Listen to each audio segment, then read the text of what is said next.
বিশ্বের সবচেয়ে বড় সামাজিক যোগাযোগ মাধ্যম ফেসবুক বর্তমানে নানা সমস্যার মুখোমুখি হচ্ছে।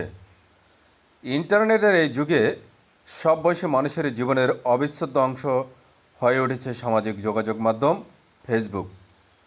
কিন্তু সাম্প্রতিক সময়ে মেটার জন্য সবচেয়ে বড় মাথা ব্যথার কারণ হয়ে দাঁড়িয়েছে স্প্যানিক কন্টেন্ট বা অপ্রাসঙ্গিক পোস্ট।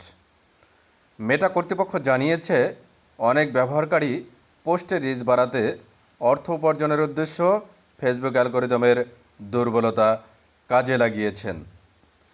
তারা দীর্ঘ পোস্ট করে তাতে অপ্রাসঙ্গিক এবং অতিরিক্ত হ্যাশট্যাগ ব্যবহার করেছেন, এমনকি এমন ছবি বা ভিডিও পোস্ট করেছেন যার সাথে পোস্টের বা বিষয়বস্তুর কোনো মিল নেই।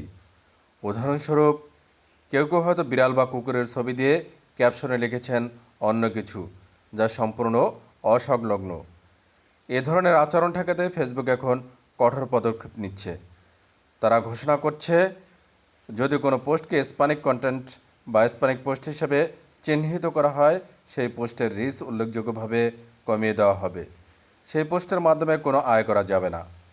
এর পাশাপাশি মেটা আরও জানিয়েছে, যারা ভুয়া কমেন্টের মাধ্যমে পোস্টের এঙ্গেজমেন্ট বাড়ানোর জন্য চেষ্টা করছে, তারাও নজরদারির আওতায় আসবেন।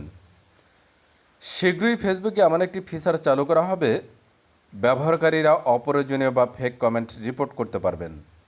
এমনকি যারা একাধিক অ্যাকাউন্ট খুলে একই ধরনের কন্টেন্ট ব্যবহার বা পোস্ট করছেন, তাদের জন্য মনিটাইজেশন বন্ধ করে দেওয়া হবে। মার্ক জুকারবার্গের নেতৃত্বাধীন মেটা চাইছেন ফেসবুকের মান ও বিশ্বাসযোগ্যতা বজায় রাখতে। সামাজিক যোগাযোগ মাধ্যমের ব্যবহারের গুণগত মান ধরে রাখার জন্য এটি একটি বড় পদক্ষেপ। তারা স্পষ্টই জানিয়েছে, যারা ফেসবুকে অসৎভাবে ব্যবহার করছেন তাদেরকে কোনোভাবেই ছাড় দেওয়া হবে না।